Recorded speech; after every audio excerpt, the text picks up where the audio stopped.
မှောင်မဲပြီးမြူနင်းနေဝင်နေတဲ့တောအုပ်တစ်ခုထဲမှာကြောက်တုံးတစ်ခုပေါ်မှာလူငယ်လေးတစ်ယောက်ထိုင်နေပါတယ်။နောက်တစ်ခါမှတော့ဦးလေးဖြစ်သူရဲ့အိမ်ကိုနွေရာသီအားလပ်ရဲ့အလဲသွားဖို့ပြင်ဆင်နေတဲ့ပိုတာရုလို့ခေါ်တဲ့ဆယ်ကျော်သက်မိန်းကလေးကိုမြင်ရပါတယ်။ဒီယူဆိုင်တက်တဲ့မိဘတိုင်းလိုပဲသူမရဲ့အမေကခီးသွားတဲ့အခါပစ္စည်းတွေကျန်ရစ်ခဲ့တာမျိုးမဖြစ်အောင်မပေါ်စားဖို့သူမကိုတတိပေးပါတယ်။ပိုတာရုကသူမတောင်ကိုလှုပ်လာတာနှစ်တော်ကြာပြီဖြစ်ကြောင်းအမေဖြစ်သူကိုပြန်ပြောပြီးစိတ်ချခိုင်းခဲ့ပါတယ်။လမ်ခီးမှာသူမအသက်6နှစ်အရွယ်ကအဖြစ်ပြက်တစ်ခုကိုပြန်လည်အမှတ်ရမိသွားပါတယ်။သူမဟာဦးလေးအိမ်နာကတောအုပ်ထဲမှာလမ်းပြောက်ခဲ့ပူပါတယ်။အဲ့ဒီနေရာကိုတောင်နမင်းရဲ့တောအုပ်လို့ခေါ်ကြပြီးနဝညင်နေထိုင်ကြတယ်လို့ဆိုပါတယ်။သူမဟာတောထဲမှာထွက်ပေါက်ရှာမတွေ့တာကြောင့်တယောက်တည်းကြောက်လန့်ပြီးငိုယိုနေခဲ့ပါတယ်။အဲ့ဒီအချိန်မှာတစ်ပင်နေနောက်ကတစုံတစ်ယောက်ကသူမကိုခေါ်တန်ကြားလိုက်ရပါတယ်။ဝေယောင်စပင်နဲ့မျက်နှာဖုံးဆွထားတဲ့လူငယ်တစ်ယောက်ကိုသူမတွေ့လိုက်ရပါတယ်။သူကသူမကိုဘာလို့ငိုနေတာလဲလို့မေးပါတယ်။လူတစ်ယောက်ကိုတွေ့လိုက်ရလို့ဝမ်းသာသွားတဲ့ဟိုတာရုဟာသူ့စီပြေးသွားပြီးဖောက်ဖို့ကြိုးစားခဲ့ပါတယ်။ဒါပေမဲ့သူကချက်ချင်းရှောင်လိုက်တာကြောင့်သူမလဲကျသွားခဲ့ပါတယ်။နောက်မှပြီးတဲ့နောက်မှာသူကလူသားတစ်ယောက်ကသာသူ့ကိုထိမိရင်သူတာဝရပြောက်ွယ်သွားလိမ့်မယ်လို့ပြောပါတယ်။ဇဝေဇဝါဖြစ်သွားတဲ့ဟိုတာရုဟာသူဟာလူသားတော့ရောက်မဟုတ်ဘူးလားလို့မေးတဲ့အခါသူကတောအုပ်ထဲမှာနေထိုင်နေတဲ့တက်ရှိတစ်ခုသာဖြစ်ကြောင်းပြန်ပြေးပါတယ်။သူပြောက်ွယ်သွားမယ်ဆိုတာကိုသိကျင်စိတ်ပြင်းပြနေတဲ့ဟိုတာရုဟာသူ့ကိုထိဖို့ထပ်ခါကြိုးစားခဲ့ပါတယ်။သူကအမြဲရှောင်နေပေမဲ့ဟိုတာရုကလက်မလျှော့ခဲ့တာကြောင့်နောက်ဆုံးမှာတော့သူကတုံးနဲ့သူမကိုခောက်လိုက်ပါတယ်။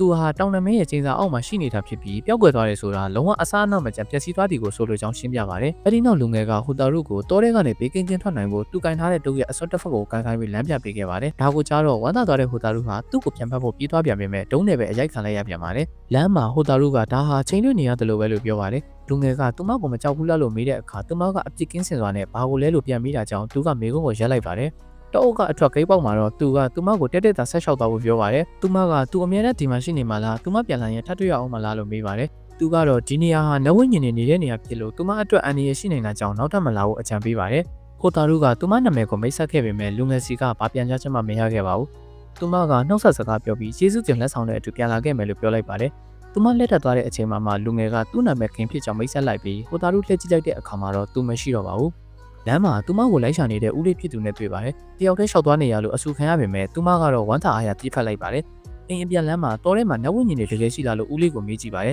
။ဦးလေးကသူငယ်ငယ်တုန်းကတငယ်ချင်းတွေနဲ့အတူနဝညင်တွေကိုလိုက်ရှာခဲ့ဘူးပေမဲ့တခါမှမတွေ့ခဲ့ဘူးကြောင်းပြောပါတယ်။ဒါပေမဲ့သူ့တငယ်ချင်းအီဝါကတော့တောထဲကပျော်ဝဲရှုံဝဲတစ်ခုကိုတငယ်ချင်းတွေနဲ့အတူသွားခဲ့ဘူးလို့ပြောပါတယ်။ဒါပေမဲ့ရွာသားတွေကတောထဲမှာပေါ်လန်းတဲ့ပင်လုံးလို့မရှိတာကြောင့်အဲ့ဒီလူတွေကဘယ်သူတွေဖြစ်နိုင်မလဲလို့မေးပါတယ်။နောက်တစ်နေ့မှာဟိုတာရုဟာတောထဲကိုထည့်ရောက်လာတာကြောင့်ဂင်းတကယ်အံ့ဩသွားပါတယ်။ဂင်းကိုတွေ့ရလို့ဝမ်းသာသွားတဲ့ဟိုတာရုဟာအမှတ်မတင်ပြစ်ဖက်ဖို့လုပ်ပြန်ပါတယ်။ဒီတကလည်းဒုံးနဲ့ပဲအရိုက်ခံလိုက်ရပြန်ပါတယ်။တောထဲမှာအလွန်ပူတာကြောင့်အတူတူလမ်းလျှောက်ဖို့ဂင်းကဖိတ်ခေါ်ပါတယ်။ဟိုတာရုယူလာတဲ့မုတ်တွေကိုအတူတူစားရင်လမ်းလျှောက်နေတော့တစ်ပင်နောက်မှာအမဲရောင်ပုံရိပ်တစ်ခုတွေ့ပါတယ်။အဲ့ပုံရိပ်ကဟိုတာရုဟာလူသားကလေးလေးလှလို့မေးပြီးသူမကိုစားလို့ရမလားလို့မေးပါတယ်။ဟိုတာရုကဂင်းရဲ့နောက်မှာပုံနေချိန်မှာဂင်းကသူမဟာသူ့သူငယ်ချင်းဖြစ်ကြောင်းပြောလိုက်ပါတယ်။အဲ့ဒီနောက်အမဲရောင်ပုံရိပ်ကဟိုတာရုကိုဂင်းပြောက်ကွယ်မသွားစေချင်ရင်သူ့ကိုမထီဖို့တတိပေးပါတယ်။ဂင်းကအဲ့ဒီပုံရိပ်ကိုချောင်းလန့်လိုက်တဲ့အခါမြေခွေးဝိညာဉ်အဖြစ်ပြောင်းလဲသွားပါတယ်။အဲ့ဒီဝိညာဉ်ဟာပုံစံမျိုးပြောင်းပြီးလူတွေကိုချောင်းလန့်တတ်ပေမဲ့တကယ်တော့အန္တရာယ်မရှိပါဘူး။အဲ့ဒီနောက်သူတို့ခီးကိုဆက်နိုင်ခဲ့ကြပါတယ်။ဟိုတာရုကဂင်းကိုဘာလို့မျက်နှာဖုံးဆွတ်ထားတာလဲလို့မေးပါတယ်။သူကအဲ့ဒီမိကုန်းကိုရှောင်းလွှဲပြီးဟိုတာရုအကြောင်းကိုပဲပြောဖို့တောင်းဆိုပါတယ်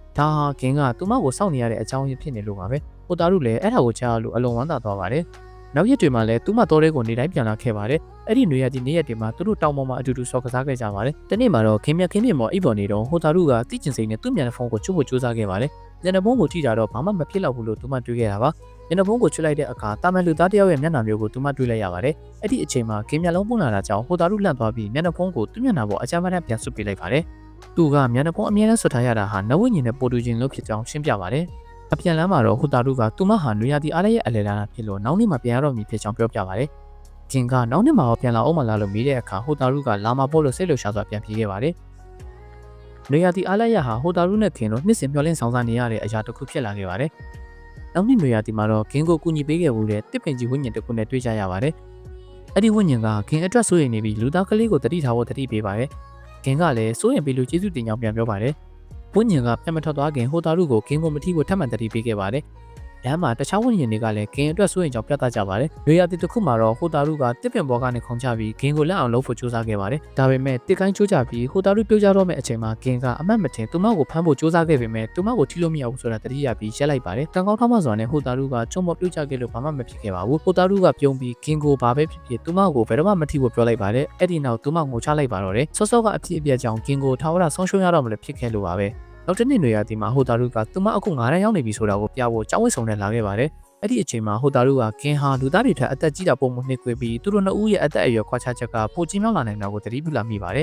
။အိမ်ပြန်လမ်းမှာဂင်းကမျက်နှာဖုံးကိုချွတ်လိုက်တာကြောင့်ဟိုတာရုကသူ့ကိုခဏတာစိုက်ကြည့်နေမိပါတယ်။ ဦးလေးအိမ်ရောက်တော့တနေ့မှာသူမကခင်ထက်အသက်ပိုကြီးလာတော့မယ်လို့တွေးနေမိပါတယ်ဦးလေးကဖျက်သီးစားဖို့ခေါ်ပါတယ်ဖျက်သီးစားနေရင်လည်းဦးလေးကဒီနှစ်ဆောင်ဟာအလွန်အေးမှဖြစ်ပြီးတောင်နမင်းတော့ခဲသွားနိုင်တယ်လို့ပြောပါတယ်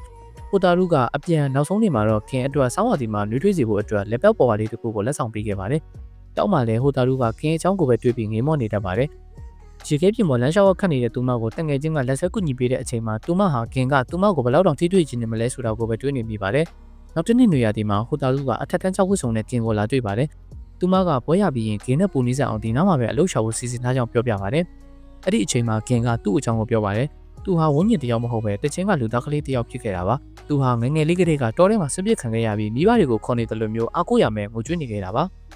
ဝင်းညင်တွေကသူ့ကိုတနာကျင်လာခဲ့ကြပါတယ်အဲ့ဒီအချိန်ကသူဟာတည်နိုင်သွားပြင်မဲ့တောင်နမင်းကသူ့ကိုဆက်လက်အသက်ရှင်အောင်မှော်အတက်နဲ့ကယ်တင်ခဲ့ပါတယ်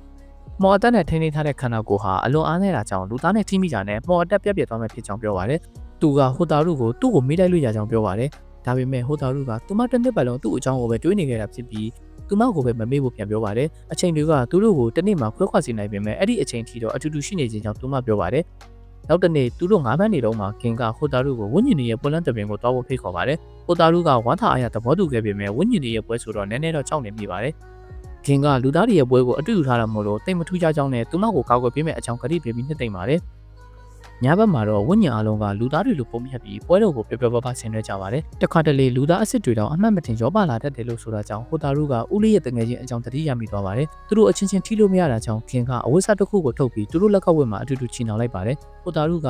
ဒါဟာချင်းတွင်နေရတဲ့တူရလို့ပြောမိပါတယ်။ဒါဟာသူမကလေးဘွားတုန်းကခင်ကိုပထမဦးဆုံးအချိန်ပြောခဲ့တဲ့စကားလေးပါ။ဒါပေမဲ့ဒီတစ်ခါမှာတော့ခင်ကဒါဟာတကယ်ချင်းတွင်နေတာလေးလို့ပြန်ပြေးလိုက်တာကြောင့်ဟိုတာရုအံ့ဩသွားပါတယ်။သူတို့နှစ်ယောက်ပွဲတော်ထဲမှာပျော်ပျော်ပါးပါးဆင်နွှဲခဲ့ကြပါတယ်။အပြန်လမ်းမှာတော့ခင်ကနွေရာသီရောက်လာဖို့ကိုသူမဆောင်နိုင်တော့ကြောင်းဟိုတာရုကိုပြောပါတယ်။သူတို့ဝေးကွက်နေချိန်မှာလူအုပ်ကြားတဲ့ကိုသူမလာနိုင်ပေမဲ့သူမကိုတွေ့ချင်နေခဲ့တာပါ။အဲ့ဒီနောက်သူကသူ့ရဲ့မျက်နှာဖုံးကိုဟိုတာရုကိုစွပ်ပေးပြီးမျက်နှာဖုံးပေါ်ကနေနမ်းလိုက်ပါတယ်။ဒီမျက်နှာဖုံးကိုတင်ထားလို့ရကြောင်းလည်းပြောပါတယ်။ဟိုတာရုရဲ့စိတ်ထဲမှာတော့ဒါဟာသူတို့ရဲ့နောက်ဆုံးတွေ့ဆုံမှုဖြစ်နိုင်တယ်လို့ခန်းစားနေမိပါတယ်။အဲ့ဒီအချိန်မှာဝင်းညစ်ကလေးနှစ်ယောက်သူတို့နာကပြီးသွားရင်တယောက်ကချော်လဲတော့မလို့ဖြစ်တာကိုဂင်းကလှမ်းမှန်းပြီးကယ်တင်လိုက်ပါတယ်။ကလေးကိုစစ်ဆေးပြီးတဲ့နောက်ဟိုတာရုလက်စစ်တိုက်တဲ့အခါဂင်းရဲ့လက်တွေပြောက်ွယ်စားပြုတ်နေတာကိုတွေ့လိုက်ရပါတယ်။စောစောကကလေးတွေဟာပွဲတော်တွေကိုရောက်နေတဲ့လူသားကလေးတွေဖြစ်နေတာကိုသူတို့တတိထားမိသွားပါတယ်။ဒါဟာသူ့ရဲ့နောက်ဆုံးအချိန်ဆိုတာကိုသိလိုက်ရတဲ့ခင်ကရင်ခွင်ကိုကြဲကြဲဖွင့်ပြီးဟိုတာရုကိုသူ့ရဲ့နှွေးထွေးတဲ့ရင်ခွင်ထဲလာဖို့ဖိတ်ခေါ်လိုက်ပါတယ်။ဟိုတာရုကလည်းချက်ချင်းပြေးသွားပြီးသူ့ကိုတင်းတင်းကြပ်ကြပ်ဖတ်လိုက်ပါတယ်။နောက်ဆုံးတော့သူတို့နှစ်ယောက်အချင်းချင်းထိတွေ့နိုင်ခဲ့ကြပါပြီ။ဒါဟာခဏတာမှဖြစ်ပေမဲ့ခင်ပြောက်ွယ်သွားပြီးဟိုတာရုကတော့မြေပြင်ပေါ်မှာငိုကြွေးကြံနေခဲ့ပါတယ်။သူတို့နှစ်ယောက်စလုံးတယောက်ကိုတယောက်ချစ်တဲ့အကြောင်းပြောပြနိုင်ခဲ့ကြပါတယ်။ဟိုတာရုကခင်ရဲ့မျက်နှာဖုံးကိုကောက်ယူပြီးတင်းတင်းဆုပ်ကင်ထားပါတယ်။ဝိညာဉ်တွေရောက်လာပြီးဟိုတာရုကိုကျေးဇူးတင်ကြပါတယ်။သူတို့ခင်နဲ့ထာဝရအတူတူရှိကြကြပေမဲ့ဟိုတာရုကြောင့်ခင်ရဲ့လူသားတယောက်ကိုထိတွေ့ခြင်းနဲ့ဆန္ဒပြေဝသွားပြီးလူသားတယောက်ရဲ့ဖက်လဲတခင်ရရှိမှုကိုခန်းစားထားရလိုပဲဖြစ်ပါတယ်။အင်ကိုတယောက်တည်းပြန်လာတဲ့လမ်းမှာနွေရာသီကိုအကြာကြီးစောက်ရတာဘယ်လောက်ခက်ခဲမလဲဆိုတာဟိုတာရုသိသွားပါတယ်။ဒါပေမဲ့သူမရဲ့လက်ထဲမှာခင်ပြီးခဲ့တဲ့နှွေးထွေးမှုကရှိနေပြီးသူတို့ရဲ့အမှတ်တရတွေကသူမနှလုံးသားထဲမှာထာဝရရှိနေအောင်ပါပါ။နောက်ဆုံးမှာတော့သူမဟာဘဝကိုရှေ့ဆက်ပြီးဦးလေးရဲ့အင်ကိုပုံမှန်အတိုင်းပဲအလဲသွားနေတဲ့ပုံရိပ်လေးနဲ့ပဲအဆုံးသတ်သွားခဲ့ပါတယ်။